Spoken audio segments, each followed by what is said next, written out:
This channel does not promote any violent, harmful, or illegal activities. All content provided by this channel is meant for an educational purpose only.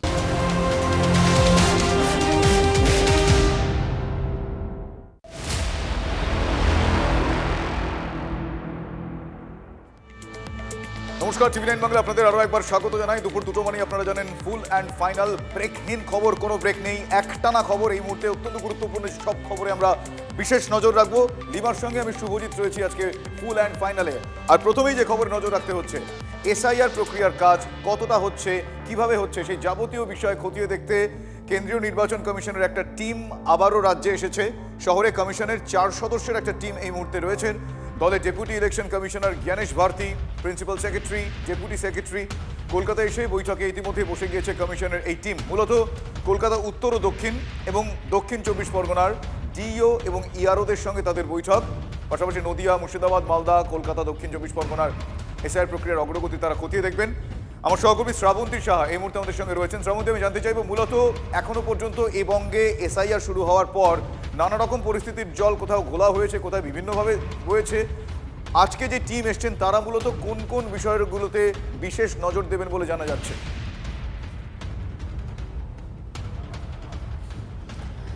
Subhajit, এর আগেও আমরা দেখেছি যে SIR শুরু হবার আগেই এই টিম পশ্চিমবঙ্গে এসেছিল এবং তারা সার্বিক পরিস্থিতি নিয়ে যখন কথা বলেছিল তখন বিএলওরা সেখানে সরাসরি হাজির ছিলেন।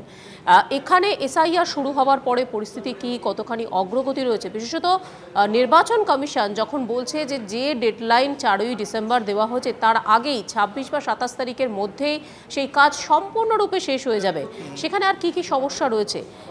যে বৈঠকের ছবি আমরা এই মুহূর্তে দেখতে পাচ্ছি সেটা উত্তর এবং দক্ষিণ কলকাতার ইআরও এবং ডিইও তারা তো থাকছেন, কমিশনের আধিকারিকরা থাকছেন।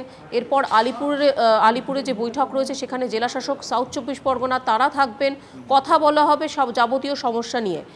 যে ধরনের প্রসঙ্গ বারবার উঠে আসছে যে বিএলওদের একাধিক সমস্যার বিষয়টি উঠে আসছে, সেই সমস্যার পরে সেটা কতখানি মোকাবিলা করা সম্ভব বা তাদের যে একাধিক আর্জি রয়েছে সেই আবেদন কতখানি যে সমস্যা তারা সম্মুখীন হয়েছেন, এখনো পর্যন্ত তারা অভিযোগ আকারে জানিয়েছেন, কোথাও কোথাও বিক্ষোভও দেখিয়েছেন, সেই বিষয়টাও তারা অ্যাড্রেস করবেন। মানে সেইটা সমস্যার আকারে থাকলে সেটা তারা সমাধানের একটা পথ খুঁজে বার করার চেষ্টা করবেন, তাই তো?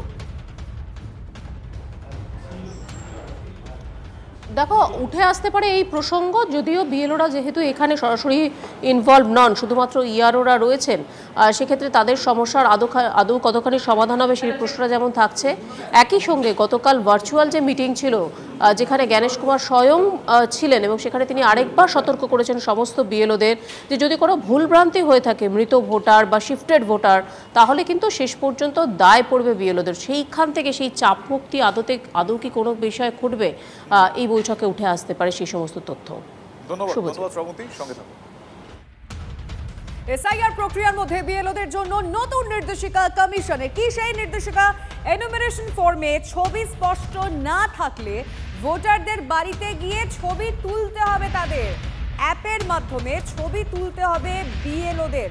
তথ্য যাচাই প্রক্রিয়ায় ভুল হলে শাস্তির মুখে পড়তে হতে পারে বিএলওদের। আর এই মুহূর্তে আমরা একটা বড় খবর দিয়ে আপনাদেরকে, ভুয়ো ভোটার ধরতে এআই এর সাহায্য নেবে কমিশন। অ্যাপ দিয়ে ফটো স্ক্যান করবে কমিশন। কেউ যদি ভুয়ো ছবি ব্যবহার করে সঙ্গে সঙ্গে তাহলে ধরা পড়ে যাবে। আমি এই নিয়ে কথা বলতে চাইবো, আমাদের প্রতিনিধি শ্রাবন্তী সাহা রয়েছেন সরাসরি। শ্রাবন্তী, ঠিক এই এআই কে, মানে এই ভুয়ো ভোটার ধরতে এই টেকনোলজিকে কিভাবে ব্যবহার করা হবে?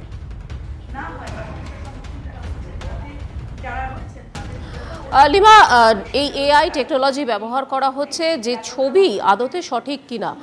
যেরকমটা আমরা দেখেছি যে এসআইআর এর মূল উদ্দেশ্য হলো যে শুধুমাত্র যে কোনো মানুষ যখন একটা রাজ্যে রয়েছেন সেখানে তিনি এনুমারেশন ফর্ম ফিল আপ করছেন, পরবর্তী সময় দেখা যাচ্ছে যে অন্য রাজ্যেও তার ছবি ব্যবহার করে অথবা তিনি সেখানেও ভোটার হয়ে রয়েছে, এই যে গোটা দেশকে এক ছাতার তলায় নিয়ে আসা এই এআই টেকনোলজির মাধ্যমে সরাসরি ওই ছবি স্ক্যান করতে পারবে কমিশন দেখতে পারবে যে এই একই ছবি দেশের অন্য কোথাও কেউ ব্যবহার করছেন কিনা। যদি সেটা করে থাকেন তাহলে যে কোনো একটা বাতিল করে দেওয়া হবে এবং তাদের বিরুদ্ধে কড়া পদক্ষেপ নেওয়া হবে।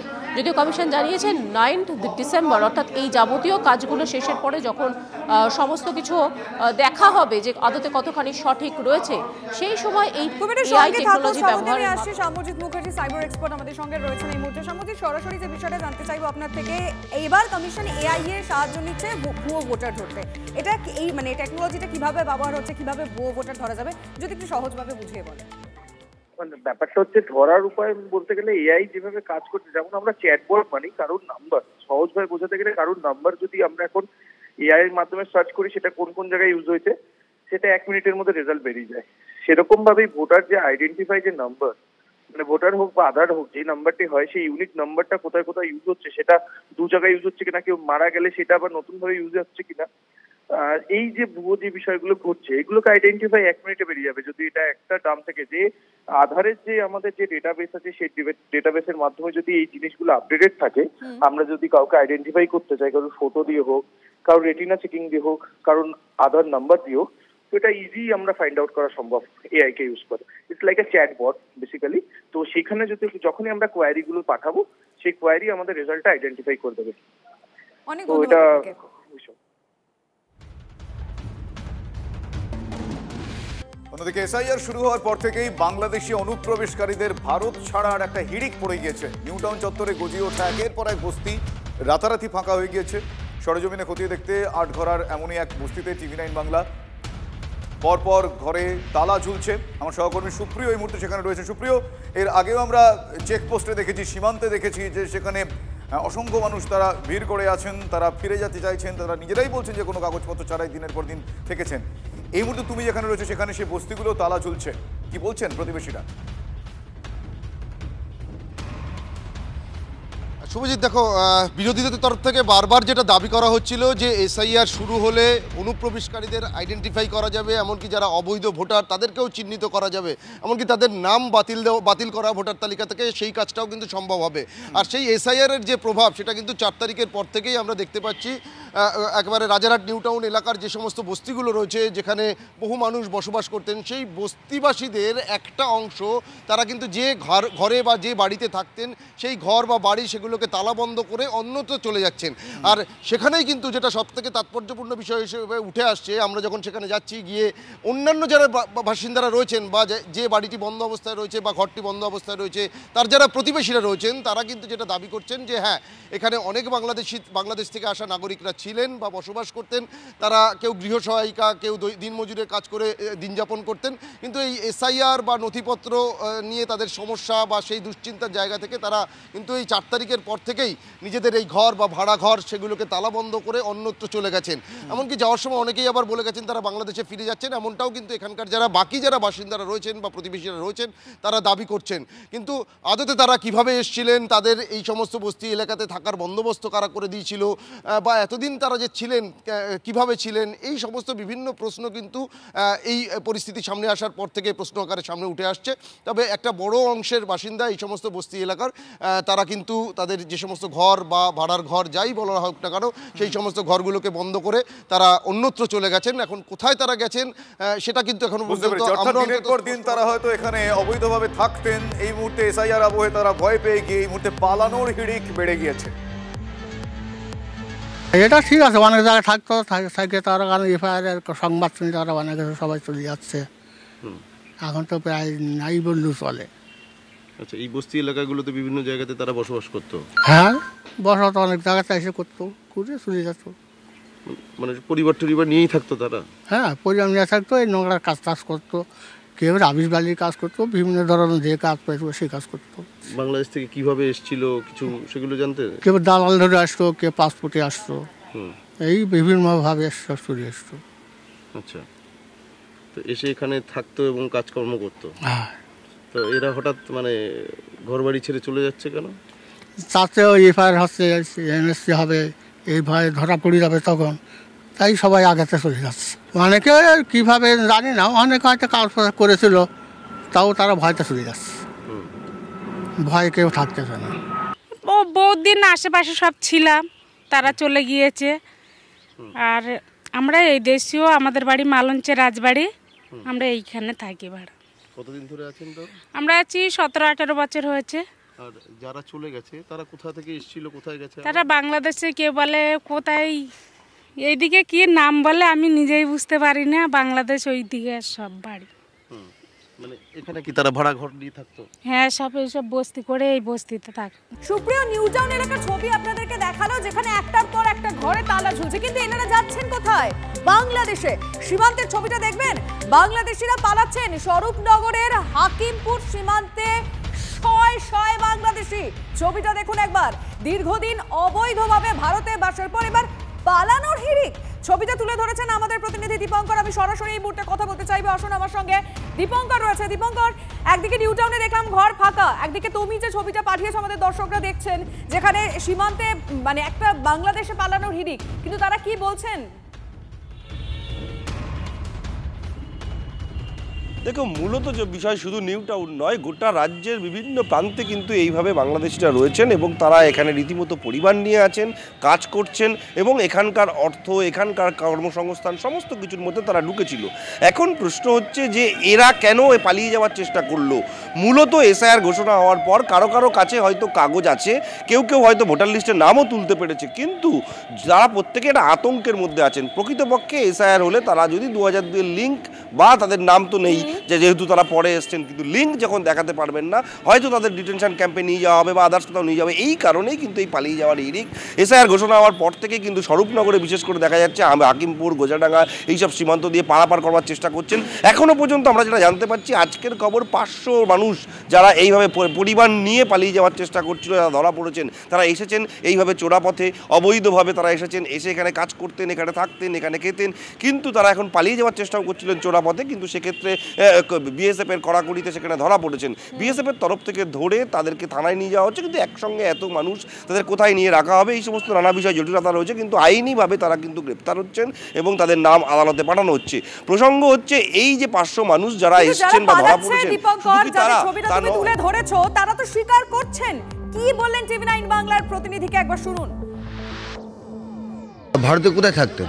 ভারতে আমি থাকতাম হাওড়া জেলা, ডোমজুর থানা। ডোমজুর থানা? হ্যাঁ। কি করতেন ওখানে? দিন মজুরি করতাম, কাটামোর কাজ, ঘর ভাঙা, বনের কাটাই চলছে। দেশে ফিরে চলে যাচ্ছেন? হ্যাঁ, দেশে চলে যাচ্ছে। কারণ কি? কারণ কি, এসআইআর হচ্ছে, থাকতে পারবো না, আমরা বিদেশি পেটের জ্বালায় মজবুরি করে, ওই জন্য চলে যাচ্ছে। ওই জন্য চলে যাচ্ছে। বলছি, বাংলাদেশে কোথায় বাড়ি? সাতক্ষীরা। হ্যাঁ, সাতক্ষীরা। আর কতদিন আগে এসেছিলেন? 15 বছর আগে এলাম। এখানে কোথায় থাকতেন? ধুনি, মাজারপাড়া। হ্যাঁ, নিউ টাউন থানা। নিউ টাউন থানা? ও কি করতেন ওখানে? কাজ কাম করতাম, বাসা বাড়ি। ও, এখন কি দেশে ফিরে যাচ্ছেন? বাংলাদেশের 79 জন মৎস্যজীবী সহ 3টি বাংলাদেশি ট্রলার আটক করেছে উপকূলরক্ষী বাহিনী। ভারতীয় জলসীমার মধ্যে ঢুকে পড়ে ট্রলারগুলো। 3 নাবালক সহ 79 জন মৎস্যজীবীকে আটক করা হয়। তাদের ফ্রেজারগঞ্জে নিয়ে যাওয়া হয়েছে। পরবর্তী আইনি প্রক্রিয়ার জন্য ধৃতদের মেরিন পুলিশের হাতে হস্তান্তর করা হয়েছে।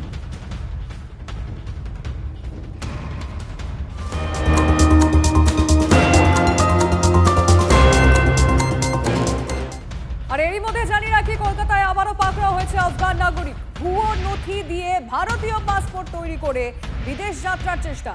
বিমানবন্দর থেকে গ্রেফতার আফগান নাগরিক। এই মুহূর্তে বড় খবর, আমাদের প্রতিনিধি রঞ্জিতের কাছে এই বিষয়ে তথ্য রয়েছে, জানবো। রঞ্জিত, দেখো, আফগানিস্তানের নাগরিক, তিনি নাম বাড়িয়ে ভারতীয় পাসপোর্ট বানিয়ে বিদেশ যাত্রার পথে কলকাতা বিমানবন্দর থেকে গ্রেপ্তার এবং সোমবার রাতে কলকাতা থেকে কুয়ালালামপুরে যাচ্ছিল এই আফগান নাগরিক ভারতীয় পাসপোর্ট নিয়ে। এবং কলকাতা বিমানবন্দরে যখন সিকিউরিটি চেকিং এর সময় অভিবাসন দপ্তরের সন্দেহ হলে তাকে আটকায়। পরে দেখা যায় এই ব্যক্তির নামে এলওসি, লুক আউট নোটিশ জারি করা ছিল এবং তার পাসপোর্ট ভেরিফিকেশন করে দেখা যায় যে এই আফগানিস্তানের লুক আউট নোটিশ জারি রয়েছে। এবং কলকাতায় ভুয়ো নথি দিয়ে নাসির খান, ভারতীয় যে পাসপোর্ট রয়েছে সেই পাসপোর্টে নাসির খান নামে একটি পাসপোর্ট তৈরি করে। সে কলকাতায় বউবাজারে বহুদিন ধরে থাকতেন। এছাড়াও তার আফগানিস্তানের পাসপোর্ট রয়েছে, যাতে তার উল্লেখ রয়েছে, অর্থাৎ আফগানিস্তানের পাসপোর্টের নাম উল্লেখ রয়েছে এবি ওয়াহাব, অর্থাৎ এবি ওয়াহাবের নামেই লুক আউট নোটিশ জারি ছিল। ধন্যবাদ। ये पासपोर्ट कहाँ से बनवाया था? जी कोलकाता में बना है। ये फेक पासपोर्ट कोलकाता कहाँ बनता है? कोलकाता में फेक तो नहीं है सब। ये पासपोर्ट कहाँ से बनवाया था? जी कोलकाता में बना है। ये फेक पासपोर्ट कोलकाता कहाँ बनता है? कोलकाता में फेक तो नहीं है सब। ছিটমহলের বাসিন্দাদের আশ্রয় শিবিরেও দুর্নীতির থাবা। ঠিকই শুনছেন, এসআইআর আবহে দুর্নীতির অভিযোগ ঘিরে সরগরম মেখলিগঞ্জ। 2019 সালে উত্তর বড় হলদিবাড়ি পঞ্চায়েতের কাশিয়াবাড়ি তেঁতুলতলায় আশ্রয় শিবির তৈরি করা হয়। বর্তমানে সেখানে বসবাস 96 পরিবারের প্রায় 600-র বেশি মানুষের। বাসিন্দাদের অভিযোগ, কোটি কোটি টাকা খরচ করে ক্যাম্প তৈরি করলেও মাত্র কয়েক বছরে তার বেহাল দশা। 6 বছর যেতে না যেতেই খসে পড়ছে ঘরের দেওয়াল, কোন পোকাল খেয়ে ঝুরঝুরে হয়ে গেছে ঘরের দরজা। বেশিরভাগ ঘরের দেওয়ালে ছাতা পড়েছে, দেওয়ালে ধরেছে জ্যাম। প্রশাসনকে বারবার জানানো হয়েছে কিন্তু কোনো লাভ হয়নি, এমনটাই অভিযোগ বাসিন্দাদের। নিম্নমানের সামগ্রী দিয়ে কাজ হয়েছে, কেন্দ্রের টাকা লুট হয়েছে তোপ বিজেপির। আপনাদের ঘরের অবস্থা কিরকম? খুবই খারাপ, ওয়ালগুলো এই যে ভিজে যাচ্ছে, আর পাইপগুলো ফাটিয়া জল বের হচ্ছে। আর দরজার অবস্থা? দরজাগুলো ওইটা ভাঙে পড়ে যাচ্ছে, আপনে চৌকাটগুলো। তো এগুলো আপনারা অভিযোগ করেন নাই? অভিযোগ তো কতদিন থেকে করেছি, তা কিছু করেন। সরকারি ভাবে অভিযোগ হয়েছে? হ্যাঁ, সরকারি ভাবে অভিযোগ, লিখিত অভিযোগ করছে। ভিডিও অভিযোগ, কত কাগজপাতি জমা হয়ে গেছে, তারপর কোনো কাজ নেই। যে ভিজা ভিজা আর ওই যে কিয়াগুলা উঠে যায়, উপরের যে কিয়াটা আছে ওটা উঠে যায়, ওই রকম অবস্থা। এখানে লোকাল যারা কাজ করছিল তাদেরকে এবং শাসক দলকে বিভিন্নভাবে জানিয়েছিলাম যে এখানে কাজ যেটা হচ্ছে নিম্নমানের কাজ হচ্ছে, কাজটা সঠিকভাবে হোক। কোনো ঢালাইয়ের কাজ করলে ওখানে সাপোর্ট হিসেবে লাগানো হয় উইজ অ্যান্ড থ্রো যেটাকে বলে, সেই কাঠ দিয়ে ওখানে ফ্রেম বানানো হয়েছে। আমরা জানি, আমরা অনেক বাধা দেওয়ার বলার পরেও ওখানে কিন্তু মানা হয়নি। শাসক দল এখানে আছে, শাসক দলের মতো কাজ করছে। বেশি কিছু বললে মিথ্যা কেস দেওয়া হচ্ছে বিরোধীদের, এটা তো দীর্ঘদিন হয়ে আসছে। রাজ্যের তো বেহাল অবস্থা করে রেখেছে এই সরকার, তাদের কাছ থেকে আর কি আশা করা যেতে পারে। তবে আপনার যদি আসি নিশ্চিন্তভাবে, আমি এখনই বলে দিচ্ছি, যদি আসে আমার এই ব্যাপারটা গোচরে আসলো, নিশ্চয়ই আমরা কিছু ব্যবস্থা করব। এটা হচ্ছে সম্পূর্ণ ভুল, বিভ্রান্তিমূলক কথাবার্তা তারা বলছেন। ভারত সরকারের সাথে পশ্চিমবঙ্গ সরকারের চুক্তি হয়েছিল, সেই চুক্তি মোতাবেকে সেন্ট্রাল গভর্নমেন্ট এর অর্ডারে ডিএম এর মাধ্যমে পশ্চিমবঙ্গ সরকার, প্রতিনিধি মাঝখানে ছিলেন ডিএম সাহেব, তার মাধ্যমে ওখানে বিল্ডিং কনস্ট্রাকশন এবং তাদের যে বিভিন্ন সুযোগ সুবিধা যেটা দেওয়ার কথা সেটা দিয়েছে। যদি কারো কোনো অভিযোগ থেকে থাকে তাহলে ডিএম সাহেবকে, কুচবিহার জেলার ডিএম সাহেবকে অবশ্যই অভিযোগ করতে পারে। এসএসসি নিয়োগে ভেরিফিকেশন শুরুর দিনই চাকরি চেয়ে আবারও বিক্ষোভ। করুণাময়ীতে জমায়েত শুরু হতেই ধরপাকড়ও শুরু হয়ে যায়। বিক্ষোভে ফ্রেশার চাকরি প্রার্থী রয়েছেন, যোগ্য চাকরিহারারা। এসএসসিতে শূন্যপদ বৃদ্ধি উভয় পক্ষেরই। অভিজ্ঞতার জন্য 10 নম্বর দেওয়ার বিরোধিতায় নবগতরা। বিক্ষোভের জেরে 2 জন চাকরি প্রার্থীকে আটক করা হয়েছে। জমায়েত রুখতে করুণাময়ী মেট্রো স্টেশনে কড়া নজর পুলিশের। তুলে ধরো তারা যে শর্তগুলো সামনে এনেছে, বিক্ষোভের যে বক্তব্য তারা তুলে ধরছেন, এখনো পর্যন্ত কতটা কিভাবে অ্যাড্রেসড হয়েছে।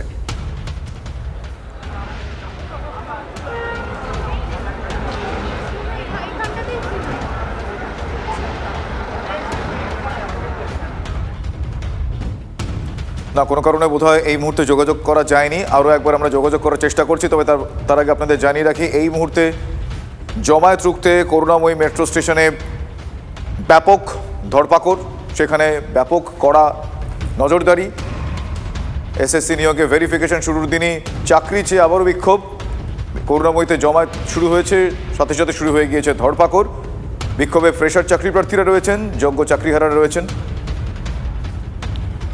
চাই যে ভ্যাকেন্সি বৃদ্ধি, আর ভ্যাকেন্সি বৃদ্ধির জন্যই এই আন্দোলন। অনেকগুলো এজেন্ডার মধ্যে এটাও একটা এজেন্ডা। সুতরাং ভ্যাকেন্সি বাড়ালে তো আমরা খুবই উপকৃতই হব। আমরা তো ভ্যাকেন্সি নিয়ে তো কোনো মানে দ্বিমত পোষণ করছি না, সেটা তো দাবি হচ্ছে যে ভ্যাকেন্সি বৃদ্ধি করা একটা উপায়, যেটা করে বেশিরভাগ ফ্রেশার্স, বেশিরভাগ ইন সার্ভিস, মানে অ্যাকর্ডিং টু মেরিট যত বেশি জনকে চাকরিটা দেওয়া যায়, একটা টালভানো তো হবেই, এতদিন ধরে নিয়োগ নেই, তাহলে এই ক্ল্যাশটা তৈরি হয়ে যাচ্ছে সিচুয়েশনটার বেসিসে। এই জন্য আমরা চাইছি ভ্যাকান্সিটা বৃদ্ধি হোক, বেশিরভাগের চাকরি সুরক্ষিত থাক। 60-এ 60 পেয়ে পাচ্ছে না, 10-এ 10 আছে পাচ্ছে না। আমরাই কিন্তু প্রথম বলেছিলাম যে দুটো নিয়োগ পদ্ধতি আলাদা হোক, 2016 আলাদা, 2025 আলাদা। যদি এটা হতো তাহলে কি এই সমস্যা একটুও হতো? গেজেট তো আছে, নিয়মের বাইরে কিছুই হচ্ছে না, সব কিছুই বৈধভাবে হচ্ছে, নিয়মের আন্ডারে হচ্ছে, সুপ্রিম কোর্টের তত্ত্বাবধানে হচ্ছে। কিন্তু এই যে বিষয়টা আমরা আগে থেকে বলেছিলাম, এটা যদি সবাই মেনে নিত, তারাও যদি আমাদের সঙ্গে তখন থাকতো, আওয়াজ তুলতো, তাহলে এই জায়গাটা আসতো না। বিক্ষোভকারীদের কথা আপনাদের শোনাচ্ছিলাম। আমার সহকর্মী সুজয় পালের কাছে আমি আরও একবার যাব। সুজয়, তারা আগে যেটা বলেছেন, তারা বলছেন সেটা মেনে নেওয়া হলে পরিস্থিতি এরকম হতো না। তারা পরীক্ষায় বসেছেন, পরীক্ষা দেওয়ার পর এবার যে অভিজ্ঞতার জন্য এই 10 নম্বর নিয়ে কাট অফ মার্কস নিয়ে যাবতীয় সংশয়, এই মুহূর্তে তারা বিক্ষোভ করছেন। কিন্তু আশার আলো কি আদৌ কিছু আছে?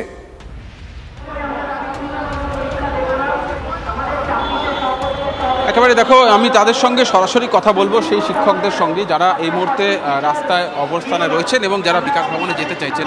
আপনার কাছ থেকে একটু জানতে চাইবো যে 10 নম্বর নিয়ে কথাটি উঠছে, আপনারা যে দাবিটা রাখছেন, কি মনে করছেন বিকাশ ভবন মেনে নেবে এটা? দেখুন, আমরা তো দাবি রাখবো, আর এটা কোনো নতুন বা আমাদের তৈরি করা দাবি নয়। মূলত আমরা তো এইরকম কোনো নাম্বার চাইনি, আমরা তো 16 আলাদা পরীক্ষা চেয়েছিলাম। সেটা আমাদের রাস্তায় লড়াইও ছিল, আইনি লড়াইও ছিল। এটা এসএসসি রেখেছিল যে এক্সপিরিয়েন্সের নাম্বারের ব্যাপারটা, আর যেটা ছড়ানো হচ্ছে এটা 16 টিচাররা পেয়েছে, একেবারেই এটা মিথ্যে কথা। যার এক্সপিরিয়েন্স আছে সেটা 16 আগের টিচাররা হোক বা অন্যান্য, যে আবার কদিন আগে হাইকোর্টে কেস করেও তো যোগ হলো। তো যেটা গেজেট তৈরি হয়ে গেছে সেটা নিয়ে এখন কী জন্যে আমার ফ্রেশার ভাই বোনেদেরকে উত্ত্যক্ত করা হচ্ছে এটা বুঝতে পারছি না। এমনভাবে দেখানো হচ্ছে যে আমরা বোধহয় ফ্রেশার ভাই বোনেদের শত্রু, কিন্তু তারা তো হয় আমাদের স্টুডেন্ট বা আমাদের ভাই বোন। তো তাদেরকে আমাদেরকে দাঁড় করিয়ে দেওয়া হচ্ছে তাদের সামনে, যে তাদের বোধহয় যোগ্য প্রাপ্তিটা বোধহয় আমরা বোধহয় খেয়ে নিচ্ছি। কোথাও কি ফ্রেশার এবং যারা পুরনো 2016 এসএসসির যারা চাকরি প্রার্থী, তাদের মধ্যে একটা দ্বন্দ্ব তৈরি করে দেওয়ার চেষ্টা? এক্স্যাক্টলি, আমি এটাই বলছি, সুকৌশলে। ঠিক যেভাবে এক সময় ওয়েটিংদের সঙ্গে আমাদেরকে বাঁধানো হয়েছিল যে আমরা নাকি ওয়েটিংদের প্রাপ্য জিনিস অধিকার খেয়েছি, যার মধ্যে সত্যতাও ছিল। কারণ যে ইললিগাল বা তথাকথিত যারা টেন্টেড, তারা যে কতগুলো সিটে ছিল অবশ্যই সেখানে কোনো ওয়েটিংয়ের পাওয়ার কথা ছিল। কিন্তু মজার ব্যাপার, যারা সেই ওয়েটিংদেরকে সামনে রেখে আমাদের প্যানেলটা ক্যান্সেল করালো, তারা কিন্তু সেই ওয়েটিংদের চাকরির কথা বললো না, যারা যোগ্য ছিল। একইভাবে এখন কি করা হচ্ছে না, ফ্রেশারদেরকে সামনে রাখা হচ্ছে যে আমরা তাদের অধিকারটা খেয়েছি। কিন্তু এই মুহূর্তে সমাধানটা কি? যারা ফ্রেশার তারা বলছে তারা বঞ্চিত, আপনারা বলছেন আপনাদের যোগ্য অধিকার কেড়ে দেওয়া হচ্ছে, সমাধানটা কি? দেখুন, সমাধানে তো সেটা এসএসসি বলবে। অবশ্যই সিট বাড়ানো উচিত। 10 বছর পরীক্ষা হয়নি, আমার ফ্রেশার ভাই বোন যারা, আমার স্টুডেন্ট যারা, তাদের রাগের অনেক জায়গা আছে এবং আমি তাদের সঙ্গে সহমর্মী, আমি সহমত যে 10 বছর পরীক্ষা হয়নি, তাদেরকে ভয় দেখানো হচ্ছে। এই যেমন কয়েকটা সাবজেক্টে তারা ডাকই পায়নি, তাদের রাগটাকে আমি কিন্তু অত্যন্ত এর সঙ্গে দেখছি। কিন্তু 16 যারা যোগ্য, যাদের চাকরিটা চলে গেছে, আমার দোষে তো আমার চাকরি যায়নি। সেইখানে অর্থাৎ এই মুহূর্তে পরিস্থিতির শিকার হয়েছেন বলে তারা দাবি করছেন, যে কারণে তারা এই মুহূর্তে বিক্ষোভের পথকেই বেছে নিয়েছেন। তবে নিয়োগ প্রক্রিয়া ত্রুটিমুক্ত নয়, এমন মন্তব্য করেছেন কেন্দ্রীয় শিক্ষা প্রতিমন্ত্রী সুকান্ত মজুমদার। এবারেও এসএসসির নিয়োগ প্রক্রিয়া নিয়ে মামলার আশঙ্কা ছিলই, বলছেন কেন্দ্রীয় শিক্ষা প্রতিমন্ত্রী। নিয়োগ প্রক্রিয়া এবারেও ত্রুটিমুক্ত নয়, বলছেন সুকান্ত মজুমদার। মামলা হবেই আমরা আগেই আশঙ্কা করেছিলাম, কারণ এবারও যে পরীক্ষা হয়েছে সেই পরীক্ষা ত্রুটিমুক্ত হয়েছে এরকম বলা যাচ্ছে না। তার কারণ দাগি শিক্ষকদের নাম পাওয়া যাচ্ছে, অনেক জায়গা থেকে অভিযোগ এসেছে, যেখানে আদালতের রায় স্পষ্ট বলছে দাগিদের পরীক্ষায় বসানো যাবে না।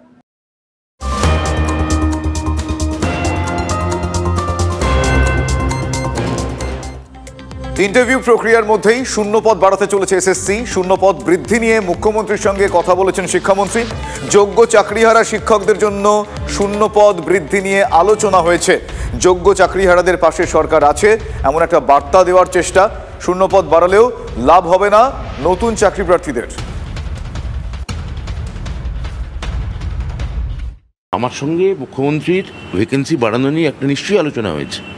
কিন্তু সেটা যতক্ষণ না কোনো প্রসেস শেষ হচ্ছে এই নিয়ে কোনো আইনিভাবে কোনো পাকাপোক্ত কোনো কথা আমি এখানে বলতে পারি না। এটা যতক্ষণ পুরো প্রসেস শেষ হবে আমরা পুরো দেখব যে যোগ্য সত্যিই কেউ বাদ গেলেন কি না, কতজন এখনও আমরা জানি না। এখন এরপর 9-10-এর রেজাল্ট বেরোবে। যোগ্য এই পুরো প্রসেস শেষ হওয়ার পর যোগ্য যদি কেউ বাদ যান তাদের ক্ষেত্রে আমি তো বারবার বলছি সরকার সহানুভূতিশীল এবং মুখ্যমন্ত্রীর সঙ্গে আমার ভ্যাকেন্সি বাড়ানোর একটা প্রাথমিক পর্যায়ে কথা হয়েছে, কিন্তু সেটা যতক্ষণ আমরা আইনি পরামর্শ পাচ্ছি ততক্ষণ এটা নিয়ে আমরা কোনো পাকাপোক্ত কথা বলতে পারি না।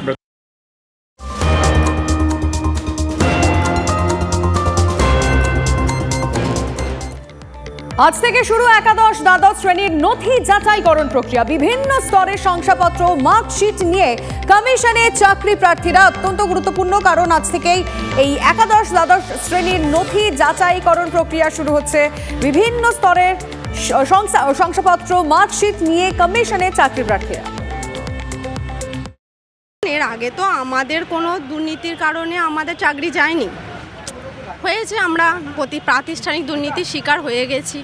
এবার আবার দ্বিতীয়বার আমাদেরকে এই অগ্নি পরীক্ষার সামনে দাঁড় করানো হলো। দেখা যাক, এবারে অন্তত আশা রাখছি এবার অন্তত স্বচ্ছভাবে চাকরিটা পাবো এবং সারা জীবন সম্মানের সঙ্গে চাকরিটা করে যাব। 10 নম্বরে যে টিচিং এক্সপিরিয়েন্সটা আছে ওটা 2 করে পার ইয়ার, তারপরে 10, তার মানে সবার জন্য এটা নয়। এবার কেউ হয়তো 60-এ 60 পেয়েছে, তারপরে সে একাডেমিতে গিয়ে 8 কি 10, সে এবার এসে বলবে যে আমি ওই 60-এ 60টাকেই ধরতে হবে, আমার একাডেমি যেহেতু 8 আছে হবে না। এটা তো ক্রাইটেরিয়া হতে পারে না। নিয়োগ অথরিটি নিয়োগের সময় একটা গেজেট পাবলিশ করেছে, সেখানে পাই টু পাই বলে দিয়ে আছে 60-এ পরীক্ষা, 10 একাডেমি, 10 এক্সপিরিয়েন্স। এই পুরোটাকে কভার করে একটা কাট আপ হবে, সেই কাট আপের উপর কল ফর ভেরিফিকেশান হবে। ভুলভাবে এটাকে প্রতিষ্ঠা করার চেষ্টা চলছে যে আমি 60-এ 60 আর 70-70 পেয়ে চাকরি পাইনি, এই ডাক পাইনি, কল ফর ভেরিফিকেশান পাইনি। এটা সত্য নয়। সত্য হচ্ছে 80-তে পরীক্ষা, টোটাল হচ্ছে 80 ক্রাইটেরিয়ার মধ্যে যারা এসছে তারা কল ফর ভেরিফিকেশান, আর যারা আসেনি তারা কল ফর ভেরিফিকেশান নয়। এখানে প্রচুর ফেসার আছে।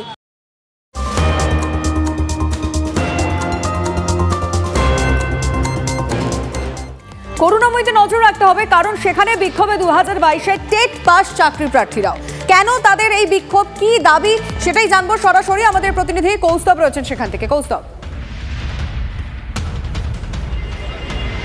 একদমই দেখো, করুণাময়ী মোড়ে কিন্তু যেরকমটা দেখা যাচ্ছে দিকে দিকে বিক্ষোভ সমাবেশ। এই মুহূর্তে 2022-এর যে টেট পাস চাকরি প্রার্থীরা আছেন, সেই 2022-এর টেট পাস চাকরি প্রার্থীরা তারা প্রাথমিক পর্ষদে গেছেন সেখানে ডেপুটেশন জমা দিতে, এবং তাদের যে দাবি যে এক্সট্রা কারিকুলামে যে বরাদ্দ যে 5 নম্বর রয়েছে সেই 5 নম্বর প্রত্যাহারের দাবি জানিয়ে তারা এখানে বিক্ষোভ সমাবেশ করছেন। কী কারণে আপনারা এই বিক্ষোভ দেখাচ্ছেন? এক্সট্রা কারিকুলামে 5 নম্বর বরাদ্দ 5 নম্বর বাদ দেওয়ার কারণই বা কেন জানাচ্ছেন আপনারা? আসন্ন প্রাথমিক শিক্ষক নিয়োগ প্রক্রিয়ায় যে 13,421টি শূন্যপদ বা ভ্যাকেন্সি ছাড়া হয়েছে, সেখানে 5 নম্বর এক্সট্রা ক্যারিকুলাম অ্যাক্টিভিটিসের জন্য 5 নম্বর সেখানে বরাদ্দ করা হয়েছে সেই গ্যাজেটে। কিন্তু 5 নম্বরের মধ্যে যে বিভিন্ন অসৎ উপায়ে যে এক্সট্রা ক্যারিকুলাম সার্টিফিকেট বের করছে অনেক ক্যান্ডিডেট, রাতারাতি একই পাবলিশার্স থেকে সাহিত্যিক, কবি, লেখক হয়ে যাচ্ছে, রাতারাতি স্টেট লেভেল চ্যাম্পিয়ন হয়ে যাচ্ছে স্পোর্টস ক্যাটাগরিতে, তারপরে রাতারাতি মিউজিক ক্যাটাগরিতে মিউজিশিয়ান হয়ে যাচ্ছে স্টেট লেভেল। এইভাবে যখন এক্সট্রা কারিকুলার অ্যাক্টিভিটিসের 5 নম্বর মোদ্দা কথা তারা কিনে নিচ্ছে অসৎ উপায়ে, তাতে মেধা গুরুত্ব পাচ্ছে না, মেধা এখানে হেরে যাবে। তাই যদি আসন্ন প্রাথমিক দাবি জানাচ্ছেন আপনারা? অবশ্যই তদন্তের দাবি থেকেও বড় কথা আমরা জানাচ্ছি অবিলম্বে এক্সট্রা ক্যারিকুলাম অ্যাক্টিভিটিসের জন্য যে 5 নম্বর বরাদ্দ করা হচ্ছে সেটা অবিলম্বে তুলে দেওয়া হোক। না হলে আসন্ন প্রাথমিক শিক্ষক নিয়োগ প্রক্রিয়া কিন্তু এই SSC 26,000-এর মতোই কালিমা লিপ্ত হবে এবং সেই নিয়োগ প্রক্রিয়াও পুরোপুরি পরবর্তীকালে কেসের আন্ডারে চলে যেতে পারে বা বাতিল হয়ে যেতে পারে। তাই আমরা বক্তব্যটা কি সেটা পরিষ্কার হয়েছে। তোমায় ধন্যবাদ। নতুন SSC নিয়োগ প্রক্রিয়া নিয়ে হাইকোর্টে ফের মামলা। অভিজ্ঞতার জন্য বরাদ্দ 10 নম্বর নিয়ে আরও জট। সরকারি স্কুলে যারা ছিলেন, কাজ করছিলেন, কর্মরতরা সুবিধা পেলে বেসরকারি স্কুলের শিক্ষকরা কেন পাবেন না 10 নম্বরের সুবিধা? প্রশ্ন তুলে হাইকোর্টে মামলা দায়ের করা হয়েছে। 28শে নভেম্বর বিচারপতি অমৃতা সিনহার এজলাসে শুনানির সম্ভাবনা রয়েছে।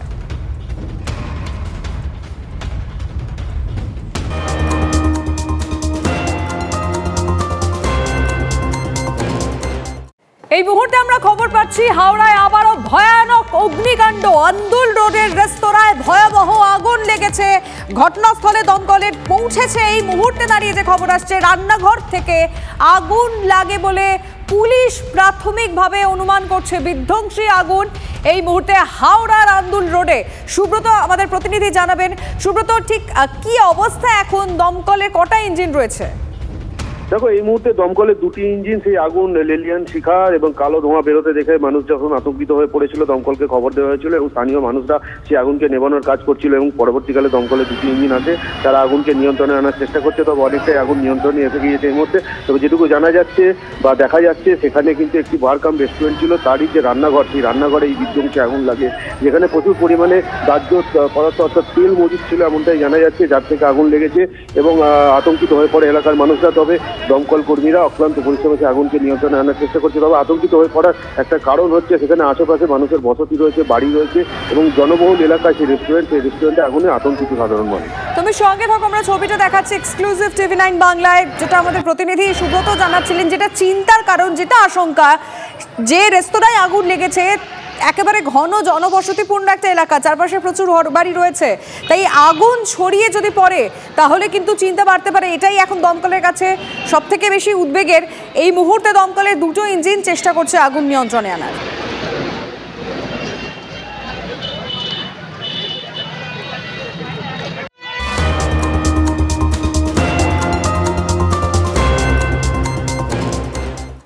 আর এসআইআর নিয়ে ক্রমাগত হুমকির ফুলঝুরি ছুটছে নেতাদের মুখ থেকে। এবার বিতর্কে বীরভূমের তৃণমূল নেতা, যার নাম বাবু দাস।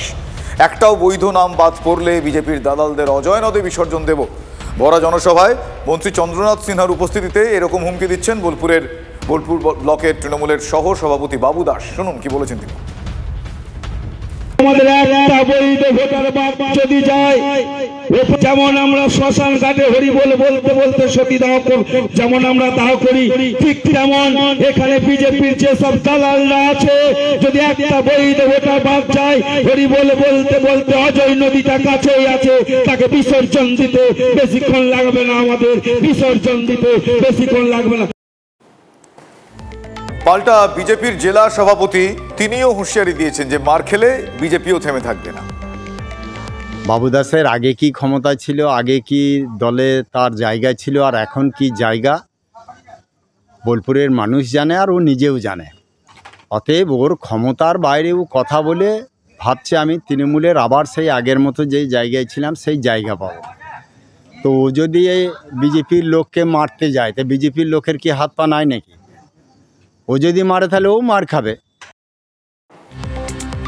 এসআইআর আবহে এক একজন নেতার এক এক রকমের নিদান, বিচিত্র সব নিদান। বিজেপি কর্মীদের গাছে বেঁধে বিচুটি পাতা ঘষে দেওয়ার নিদান দিচ্ছেন একজন। এসআইআরে বৈধ ভোটারের নাম বাদ গেলে দেখে নেওয়ার হুঁশিয়ারি বিতর্কে এবার খড়দার বন্দিপুর পঞ্চায়েতের উপপ্রধান, যার নাম প্রসেনজিৎ সাহা। ভোট রক্ষার শিবিরে পরিদর্শনে গিয়ে তিনি এহেন হুমকি দিয়েছেন। পাল্টা বিজেপি নেতৃত্ব তোপ দাগতে ছাড়েনি।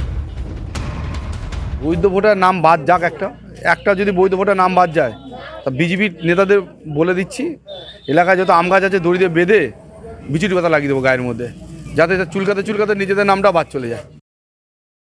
দুদিন বাদেই ওই এলাকায় আমরা ঘুরে এসেছি। কোথায় আমাদের তো কেউ বাদতে আসেনি বা আমাদেরকে কেউ জিজ্ঞাসা করতেও সামনে আসার ক্ষমতা হয়নি। আর প্রসেন এখন এলাকায় বলছে আমাদের বিজেপি কর্মীদেরকে নাকি আম গাছে বেঁধে রেখে বিচুটি পাতা দেবে। ওর কথার কি গুরুত্ব আছে? ও আমাদের একজনকে যদি গাছে বেঁধে রাখে, খড়দার বুকে গাছ কম পড়ে যাবে। ওদের পুরো দলের যত কর্মী আছে সবাইকে গাছে বেঁধে রাখবো।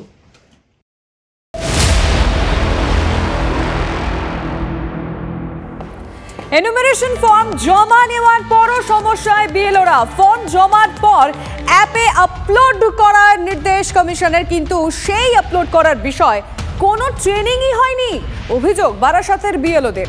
ইন্টারনেটে ভিডিও দেখে দেখে নিজেদের মতো করে আপলোড করার চেষ্টা করছেন বলে জানালেন বিএলওরা। অনেক জায়গায় ইন্টারনেট কানেকশনও ঠিকঠাক না থাকায় অ্যাপে আপলোড করার সমস্যা হচ্ছে। অভিযোগ বারাসাতের বিএলওদের। সমস্যা আমরা প্রথম সমস্যা ফেস করছি ডেটা এন্ট্রির ক্ষেত্রে। ডেটা এন্ট্রিটা আমরা প্রস্তুত ছিলাম না, আমাদেরকে ডেটা এন্ট্রি করতে হবে। আমাদের একটা এই ভিডিও পাঠিয়েছিল, সেখান থেকে আমরা দেখে নিয়েছি, নিজেদেরকে এক্সপার্ট হয়ে নিজেদেরকেই করতে হবে। এর কোনো নতুন কোনো ট্রেনিং হয়নি, কোনো প্রপার ট্রেনিং হয়নি। না, কোনো প্রপার ট্রেনিং হয়নি। আপলোড করতে গিয়েও তো অনেকটা টাইম লাগছে প্রথম কথা। তার বারকোড স্ক্যান করে সেখানে তারপরে তার আর পরপর সব ডাটা এন্ট্রিগুলো করতে হচ্ছে, ফলে অনেকটা টাইম। তার মোবাইল নাম্বার, তার আধার নাম্বার, তার বাবা মায়ের এপিক নাম্বার, এই সবগুলো আপলোড করতে গিয়ে অনেকটা টাইম লেগে যাচ্ছে। এবং সবথেকে বড় সমস্যা যেটা, যে ফটো যেটা আছে, ফটোটা স্ক্যান করতে গিয়ে বেশ টাইম লিখছে, ওটা ঠিকঠাক না আসলে হচ্ছে না, ক্যাপচার নিচ্ছে না। হ্যাঁ, ফলে নেট সার্ভিসও অনেক সময় প্রবলেম হচ্ছে। মাঝে তো 2 দিন অ্যাপসটা ঠিকঠাক আপলোড ছিলই না, ফলে আমরা একটু ডিস্টার্ব বোধ করেছি, আমরা কাজ করতে পারিনি ঠিকঠাক। বাড়িতে যে 20-25 মিনিট দিতে হচ্ছে, সমস্যার সম্মুখীন হতে হচ্ছে ফর্মগুলো ফিল আপ করার সময়। অনেকেই ফর্ম ফিল আপ করতে পারছেন না, তাদের দেখিয়ে দিতে হচ্ছে, অনেক সময় তাদের ফিল আপ করে দিতে হচ্ছে। আমি বিএলওদের সাথে সবসময় যাচ্ছি, কিন্তু এটা বিভিন্ন জায়গায় দেখছি নেটওয়ার্ক সমস্যা হচ্ছে, বিএলওরা একটু সাফার করছে। হাতে আর মাত্র 2 সপ্তাহ সময়। নির্বাচন কমিশনের অ্যাপসে সার্ভার সমস্যা, কি করে শেষ হবে এসআইআর এর কাজ? সমস্যায় পড়ে ঘুম উড়েছে বিএলওদের। থমকে এসআইআর, মুর্শিদাবাদে উদ্বেগে রয়েছেন ভোটাররা।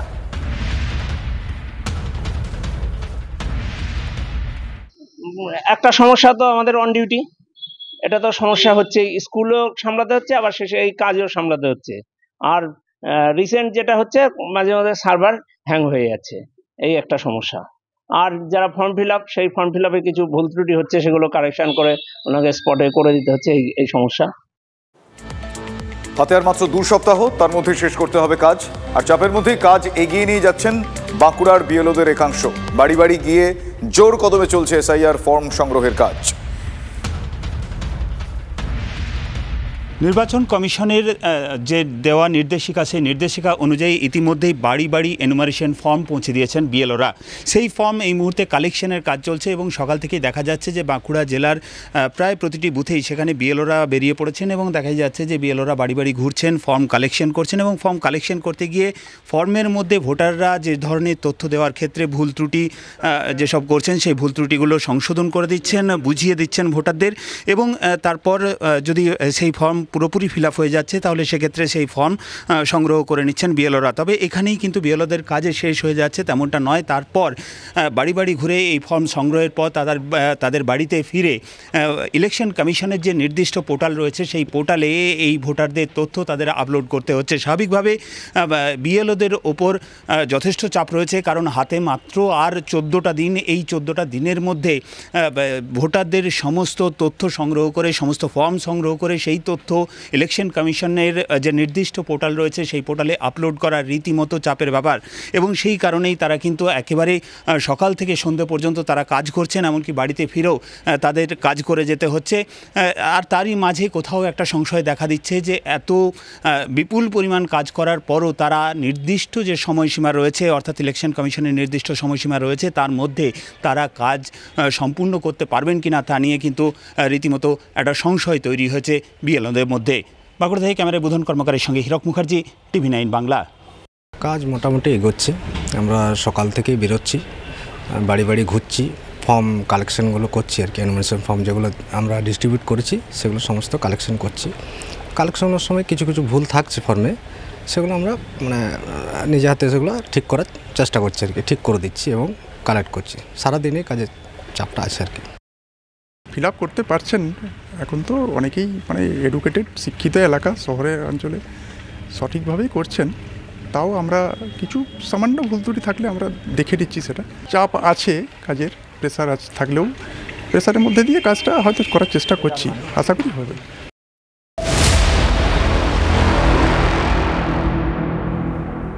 বিচারাধীন বন্দীদের এসআইআর নিয়ে নির্দেশিকা জারি কারা দফতরের। ভোটার তালিকায় বিশেষ নিবিড় সমীক্ষায় কোনো নাম যাতে বাদ না পড়ে সেদিকে গুরুত্ব দেওয়া হচ্ছে। বন্দীর পরিবারের সদস্যরা এসআইআর এর ফর্ম পূরণের জন্য এলে সব রকম সাহায্য করতে হবে।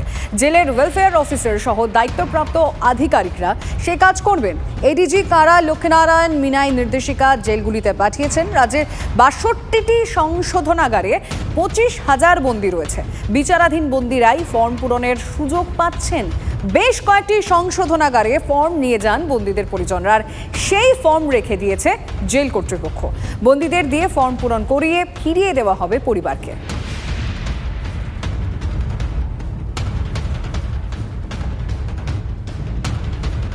এবার রূপান্তরকামীদের জন্য এসআইআরে বিশেষ বদলের নির্দেশ দেবে কমিশন।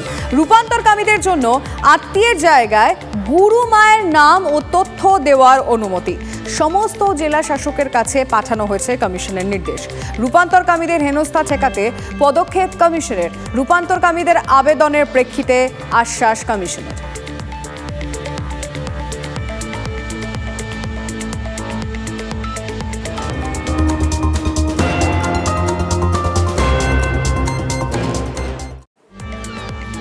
আবারও এসআইআর আতঙ্কে আত্মহত্যার অভিযোগ। এবার পূর্ব পুটিয়ারিতে গায়ে আগুন দিয়ে আত্মঘাতী হয়েছেন এক বৃদ্ধা। এমআর বাঙুর হাসপাতালে তাকে নিয়ে যাওয়া হয়, সেখানে 90% বার্ন হয়ে যাওয়ার তার মৃত্যু হয়। এসআইআর আতঙ্কেই আত্মহত্যা বলে তার পরিবারের তরফ থেকে দাবি করা হচ্ছে। বাড়িতে প্রথমে এনুমারেশন ফর্ম আসেনি বলে তিনি আতঙ্কে ছিলেন, কিন্তু গত শনিবার এনুমারেশন ফর্ম তিনি পেলেন। বাড়িতে সেই ফর্ম দিয়ে গেলেও তিনি আতঙ্কেই ছিলেন, তার আতঙ্ক কাটেনি, এমনটা দাবি করছেন তার ছেলে।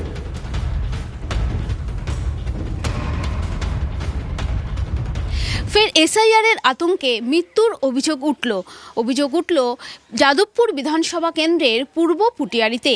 এখানে যমুনা মণ্ডল নামে এক বৃদ্ধা, তিনি এসআইআরের আতঙ্কে গায়ে আগুন দিয়ে আত্মঘাতী হওয়ার চেষ্টা করেন, এমনই অভিযোগ রয়েছে পরিবারে।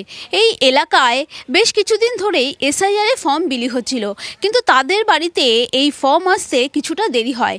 সেই মহিলা তিনি কিছুটা মানসিক অবসাদেও ভুগছিলেন। তিনি ভাবছিলেন যে তার বাড়িতে যদি ফর্ম না আসে তাহলে কি তাকে অন্য কোথাও চলে যেতে হবে, এই আতঙ্কেই তিনি ভুগছিলেন এবং সেই আতঙ্ক থেকেই গায়ে আগুন দেন। তারপরই বাঙুর হাসপাতালে নিয়ে গেলে তাকে মৃত বলে ঘোষণা করা হয়। তবে কী কারণে এই মৃত্যু, কী ঘটনা ঘটেছিল, সব বিষয়টি নিয়েই তদন্ত শুরু করেছে রিজেন্ট পার্ক থানার পুলিশ। ক্যামেরায় অভিজিৎ দাসের সাথে সোমা দাস, TV9 বাংলা, কলকাতা। ওনার ভোটের কাগজ আসতে দেরি হয়েছে, সামনে বারে এসছে, ভাইয়ের এসছে, এটা আপনার শনিবারের আগে, মানে 10 দিন আগে ওনাদের কার্ড এসছে। ওনার চিন্তা হচ্ছে যে কি হলো, আমাদের ভোটের কার্ড আসলো না, তাহলে কি আমরা এই দেশে থাকতে পারবো না। চিন্তাটা এত গভীর করে ফেলে, একটু কথা নিয়ে 10 দিন ধরে ওইটাকেই আন্দোলন করেছে। করতে করতে ওনার বেশি ইয়েটা হয়ে গেছে, কিন্তু কথা বলে না, খায় না ঠিক মতো। তোমার কী হয়েছে? না না কিছু হয়নি, তুমি বুঝো না, তুমি বলো না, তো কাউকে কিছু বলবে না। আর যেহেতু নিউজে সব এত দেখছে না, ওটাই হয়তো মাথার মধ্যে অনেক ক্লিক করে গেছে। এমনিতেই তো উনি ছিলেন, পেশেন্ট ছিলেন, নার্ভের পেশেন্ট ছিলেন, ব্যাস।